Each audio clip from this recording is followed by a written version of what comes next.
1. When I was younger, my cousins and I would always go and hang out at each other's places. All of our parents were in very rural areas. To give you an idea of how rural, our nearest neighbor was over a mile away. For my cousin, this was elevated to about 10 miles. We did what any other teenage boys would do in the woods, whatever we wanted to. For this story, I was at my cousin's place, and we were having a bonfire. It was a little damp, as it had just rained, but his dad was fairly stubborn, and had decided that he was going to burn some brush regardless of how long it was going to take him, and that we, my cousin and I, were just there to help him. Neither of us wanted to be out there, but my uncle insisted that we couldn't do anything else until all the brush was burned, and we helped him put away all his equipment, chainsaw, log splitter, etc. He tried to start the fire, and after about 30 minutes finally got it to start. We tended the fire and got it to where it wasn't going to die before he decided to leave us in charge before going to get more brush. To keep the fire manageable, he had the foresight to separate all the brush in that area into multiple separate piles no bigger than about 2 feet high and about 3 feet wide. As he didn't want the fire to die, he told us that if it started to burn down, to add more fuel to the fire to keep it going. As he walked away, my cousin eyed the 10-gallon red plastic canister full of gasoline, before returning a wicked little grin at me. I just smiled back because naive little me had no clue what he was thinking. Malicious compliance time.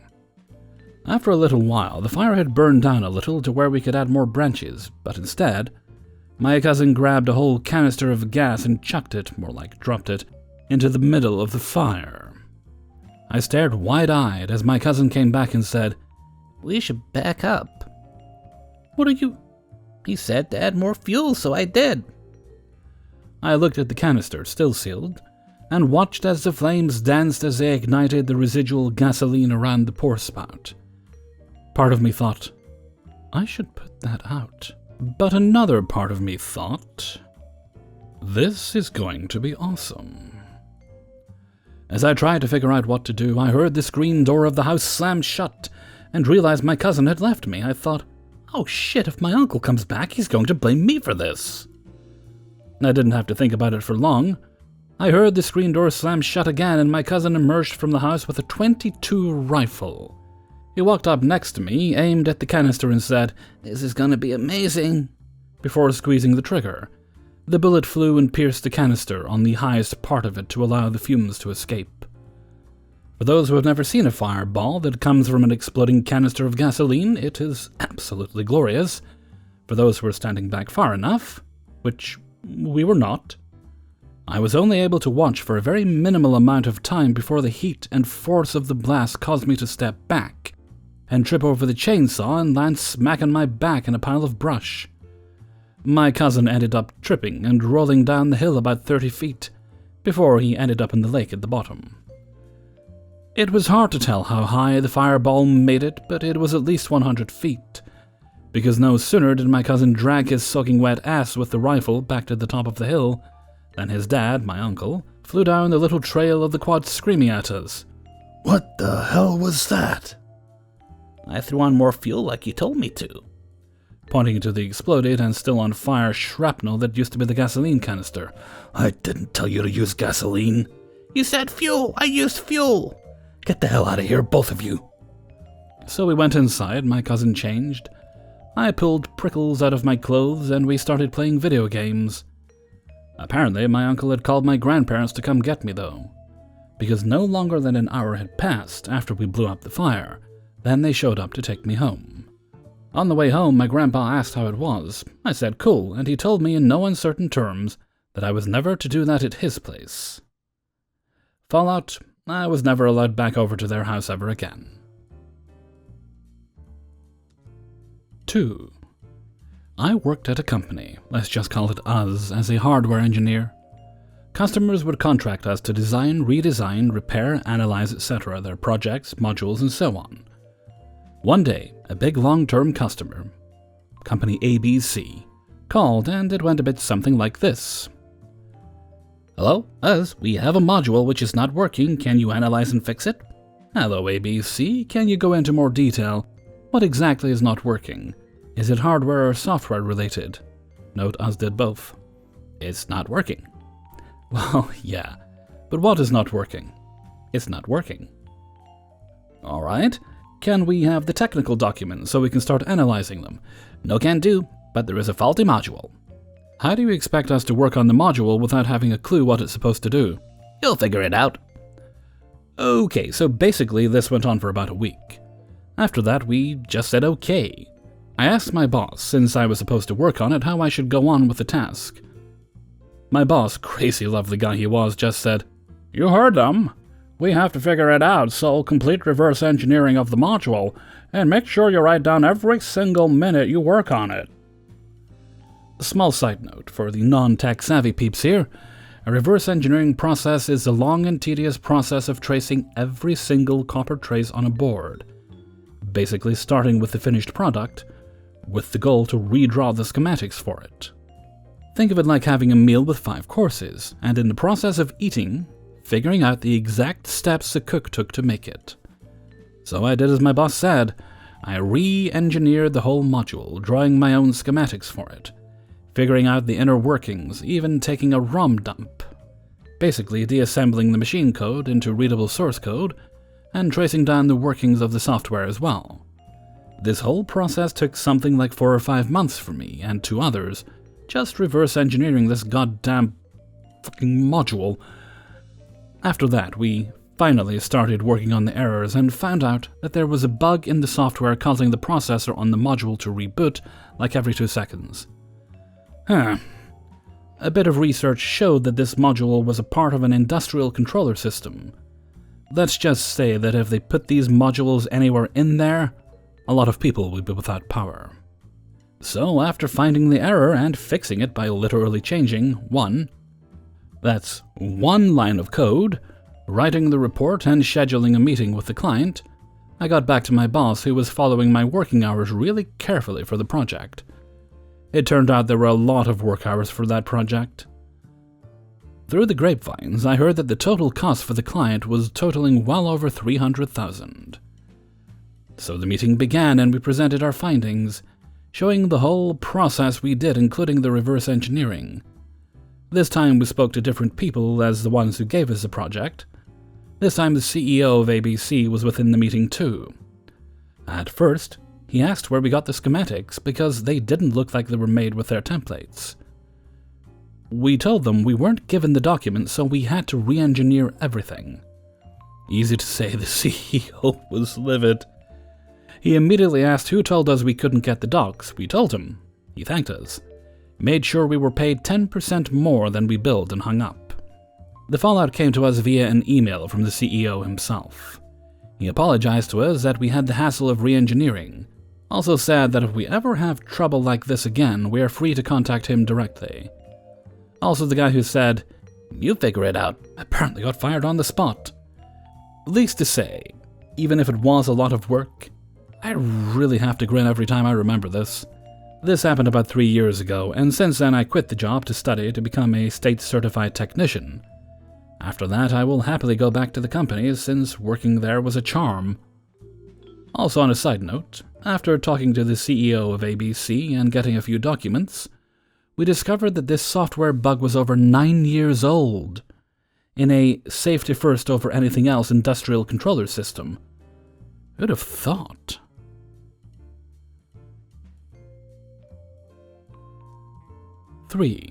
So this happened around midway through last summer. My office had been closed due to the pandemic, but we were all able to work from home. I'm in enterprise-level IT for a county school system supporting all of the local districts. My entire job can be done from anywhere that I have internet. I've done it in hotels, vacation houses, my bed, anywhere. Anyway, so I think it was August. Our director decided she wanted to reopen the office. Our state was partially open for business by this point, but masks were up until a few weeks ago, still required. The director's reasoning was that everyone's desk was more than 6 feet apart, and there were partitions between everyone, so let's get back to work. 2 problems. 1, my partner is severely immunocompromised. so I have to be extra careful with transmission of viruses because if she got sick, this was pre-vaccine, which is a whole different ballgame for the immunocompromised, she would be in real dire straits. 2. My desk was not 6 feet from my neighbor. It was about 3 feet unless I crowded into a corner of my cubicle behind a file cabinet. I went to HR with these concerns and they said, "No problem, you just need a doctor's note." Easy. My wife provides a note from her doctor regarding her situation. HR comes back. "Hey, this isn't from your doctor." Right, because I'm not the one with a tanked immune system. It's my partner. Not good enough. It needs to come from my doctor. It's at this point that another problem with this whole situation comes up. 3. My crippling anxiety. I have really bad anxiety. Usually work is fine because it's something I do every day. But I haven't been there in a long time now, and it's a health risk to my family. So, I can't go back there. I started using my saved vacation time. I have a bunch since I wasn't going anywhere in the pandemic. No issues. My boss is fine. He's already got his doctor's note. So I call my shrink. Now, this guy just manages my medications. I deal with him once a month to discuss side effects. The real work happens with my therapist. My shrink says he's not familiar enough with my situation to write a note, since he just started with the office 3 months ago. Great. I get a note from my therapist. All right. Nope. HR comes back. "This isn't from a doctor." Dog, nah, by this time I'm burning vacation time. I have a lot saved up, but geez. So I call my therapist in tears. She says she will talk to the head prescribers since she can share my situation and then see if they will write a note. More vacation time burned. Head prescriber declines, stating they don't know the situation firsthand. By this time, I am literally having panic attacks multiple times a day. My situation is really degrading. But hey, at least I'm home and safe. HR is completely unhelpful and downright shady at times. My partner is a lawyer specializing in disability law and writes a scathing letter calling him out for his bad faith statements, and is leading me to believe one thing will work when it won't, and then pulling the rug out. Needless to say, this causes my union president to get involved and things get heated. But our union does what it does, and HR finally says, "We just need a doctor that you see to write a note because the director doesn't want anyone working from home, and this is the only way you can force it." So I do what I probably should have done from the start. I call my GP. He says, "No problem." Letter is written and I send it off to HR. All set, right? "Nope. This note has to have an end date." What? An end date for an as-yet unvaccinated pandemic-inducing virus? "Yes, an end date. We need to have a reasonable expectation for you to be in the office." So my partner writes another scathing letter while I contact my doctor again. I explain I need an end date. "What? That's wild. What end date do you want? I'll give you as long as you want." So I ask for a year. By now it's mid-September. I get the letter and send it out. HR accepts it. And I'm work from home until September 30th, 2021 at the earliest. I finally stop having panic attacks and sleep for the first time in a month, but there's more. After reading my partner's last letter, HR calls me again. Despite me stating in many emails that I was burning vacation time, at this point 24 days, he starts apologizing profusely. He thought I was working the whole time. Sure. He is clearly terrified. Word is that he, despite being a lawyer himself, called the organization's legal team and they read him the riot act. He refunded me all 24 vacation days that I spent in a panicked heap. I still work from home, and with this Delta I ain't going back soon. 4. So a little bit of background on how this job works. I used to work parking control at the big airport. It has one domestic and one international part to the airport, about 5 minutes apart via shuttle bus. I was the guy who told you which taxi was yours to move on if you spend too long at the drop-off, or a quick pickup zone. Kiss and Ride in Australia, where the Ubers were, covered control in the multi-level car parks and more. This particular day I was on the Kiss and Ride section. or as we call it, Row D at the domestic airport. Cars are allowed to pull up and quickly drop off or pick up people. If cars stayed longer than a few minutes, I had to move them on, normally to do a lap around the airport, or go to the nearby McDonald's to wait for the relatives to call them, so others could pick up their relatives. Due to the nature of how big the airports are, we normally have 3 supervisors and managers on at any one time. 1 for the domestic, 1 for the international, and 1 in the control room. Everyone was on radio networks, separate for each airport. The supervisor on domestic that night we shall call Dewey, and the one in the control room we shall call Huey. I was about 4 hours into my 8-hour shift patrolling all of Row D when Dewey walked up to me and asked me to cover taxi rank for a while. Some people had been rotated around, as we had someone leave early due to being sick. Hey, no problem, Dewey, I went to the taxi rank. About 20 minutes into taxi rank, I got a call over the radio asking why I wasn't on Row D from Huey in the control room. I explained that Huey asked me to do taxi rank. Huey said he needs me back on Row D now. I asked was no one on Row D, to which I found out no. So off I went back to Row D as Huey told me someone would soon arrive to do taxi. Another 20 minutes later, on Row D, Dewey comes back in person and asks what the F I am doing here, why ain't I doing taxi? I explained that Huey asked me to. Dewey told me not to listen to Huey, he is in charge on the ground at domestic, so I do what he says. I hesitated a little, but I did as I was told, back to taxi I went. Now, I look back on things, I think at this point Dewey's radio was down, low battery. This happens from time to time, and you don't always notice as you just think things might be quiet. I say this as surely Dewey heard Huey over the radio order me back to taxi. Like clockwork, about 30 minutes later, Huey was right up my butt over the radio, asking why I left Row D. I told him Dewey told me to do taxi. I was cut off when Huey told me not to listen to what Dewey said. He was in charge, and if I don't listen to Huey, I would be written up. If I mention another word about Dewey or the taxi rank, I would be written up. Okay, so back to Row D I went. Again. By now I only had about 1.5 hours left in my shift, and I was looking forward to going home after this day. Again, Dewey found me on Row D and demanded to know why I wouldn't follow his orders and wasn't at taxi rank. He said Josh was there and it was supposed to be me on taxi, so he came to find me. I tried to explain what Huey told me, but upon hearing Huey's name, Dewey was having none of it. He told me to go to taxi and not leave again until the end of my shift or I would be fired. Figuring a write-up isn't as bad as losing my job, I complied with Dewey and went back to taxi. Again. And yep, you guessed it.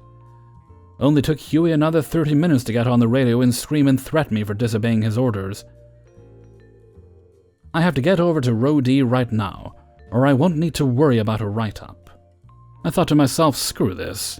Both supervisors are having it out with each other and I'm the punching bag in the middle they're taking their anger out on. Both Huey and Dewey told me not to listen to each other, you got it. So I went to the airport food court, had myself a feed for my last hour of work before heading home. Yep, I snuck out of work and clocked off without either of those dumb ducks finding me. Was not in the mood for that. Turned my phone off as well, as I'm not supposed to listen to orders from the other, right? When I got in the next day, the manager was waiting for me with a smug Dewey standing next to him. Manager, Dewey, and I all shuffled into manager's office.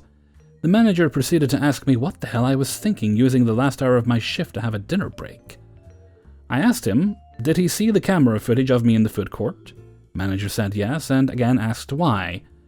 I told him both Huey and Dewey kept telling me to go to different locations last night, and if I didn't do what they told me, I would be fired.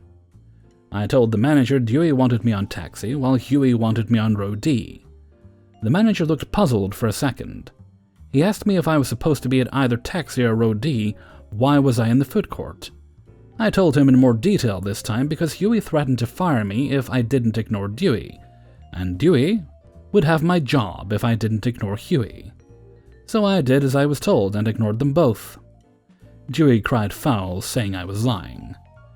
The manager asked Dewey to step out of his office. He only did so after much protest. The manager asked me to tell him the full story, which I did. He then told me to have the rest of the day off. Sweet long weekend for me, as it was Friday. When I got back to work on Tuesday, I found both Huey and Dewey were no longer employed at the airport. My friend Josh filled me in that both Huey and Dewey chucked a huge tantrum in protest of my allegations. The manager telling them that the security footage of me constantly moving locations and testimony from other employees convinced him I was telling the truth. Josh was in the break room near the manager's office and heard the whole thing go down before seeing Dewey storm out of the building, followed by Huey, who looked defeated. The manager told me next time to call him instead of just taking a dinner break at the food court, but I wasn't in any trouble. Wish I could say the supervisors that replaced Huey and Dewey were better, but that might be a story for another time. Side note, Dewey's radio could have been out of battery, or he kept it off on purpose as to not hear Huey in his ear. Both Huey and Dewey had been at odds with each other for a few weeks over something. Can't remember what. Either way, his radio wasn't on. They got fired for it in the end, so I'm not complaining. 5. Like many others before me, this is a simple one that happened a couple years ago. I worked 12-hour shifts, 7 p.m. to 7 a.m. at a factory, manufacturing hygienic products. We were supposed to have 5 paid breaks a night that last 10 minutes. I was a lead and ran a crew of 3 other people. Being a lead, I took it upon myself to skip breaks if our manufacturing line was running bad, or things needed to be fixed. We had a hot cafeteria that served food, but for night shift, this was only open 7 to 11. So if you didn't get out to break early to buy food or didn't bring your own, you were kind of shit out of luck. The problem with the cafe was the workers were at the end of their shift and didn't care about us night shift workers. So they took their time making food. Simple salads would take around 10 minutes to put together, and being that your longest break was 10 minutes, it gave you no time to eat. So to the meat of it. Like I said, I skipped breaks pretty frequently to keep the line running good. Sometimes 3 out of my 5 breaks. I forgot my lunch at home one night, and figured I was going to grab some food on my 20-minute break. They took 12 minutes to make a salad, and I wasn't going to have it sit out or in the fridge because I wanted it fresh, so I took a 30-minute break to eat my food. I ended up skipping 2 more breaks that night. Right before the end of the night, though, my supervisor pulled me from the line, saying I can't take long breaks like that. We argued back and forth, saying since I skip breaks and the cafe takes forever to make food, 1 30-minute break should be okay. But that the scheduled breaks aren't 30, so I shouldn't do that. I dropped it, but told him if I didn't have time to get food and eat, and I was still skipping breaks, I would take 30. He said he would take corrective action. I did it 1 more time, and he gave me a verbal warning. Cue malicious compliance. I took every break right on the dot the next couple nights, lined down and needed me to work. Told my techs to clean and I'll fix it when I'm back. Machine calling out. If you see bad product, shut it down and we'll figure it out when I get back. After about a week of this, I got asked in the end of the night meeting why my numbers were dropping and things have been getting worse. I told them I started taking all my breaks on time because my supervisor told me off for taking a couple extra minutes to eat lunch. No one liked that supervisor anyway. So they talked to management about it. Well, technically the policy states those break times are what we should be following. The fact I was skipping breaks and getting good numbers and it wasn't interfering with other crew members' breaks, it shouldn't be a problem. He still works there and makes everyone's life a living hell, cracking the whip and getting people in trouble for stupid stuff. But last I heard he was under investigation about how he's running things. I left about 6 months after that because of how he was trying to be more of a manager than the actual manager was, and had a terrible attitude doing it, and made everything so stressful. Hey everybody, Hellfreezer here, and thank you very much for listening to Revenge is Ice Cream, episode 88. And thank you very much to everybody who allowed me to use their stories in this video. If you enjoyed the video, then I'm not saying you have to hit the like button, but it'd be nice if you did. Right there. Not going anywhere. And also leave a comment and subscribe if you're into that sort of thing. No judgment here. Right, let's see. This is... I don't know what day this is. Does it matter? Time is an illusion. Lunchtime doubly so. Oh yes, Monday. Okay.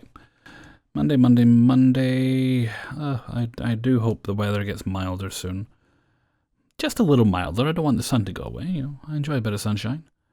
Right, what date is this?